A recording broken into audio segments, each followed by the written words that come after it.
Wala nang intro-intro. Ito na yata yung pinakamangas na gupit na lagi kong ginugupit dito sa Sunby Men's Grooming.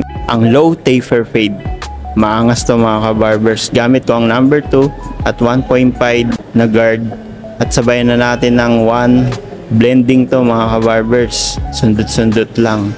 Huwag niyong tataasan dahil magiging mid taper fade na ang kakalabasan nito mga ka-barbers. Dapat mababa lang, yan. Hindi na ako nagla-lining mga ka-barbers dahil low lang naman to, madali lang naman to. Kailangan nyo lang sundot-sundutin. Yan, angas mga ka-barbers na ito pag natapos to.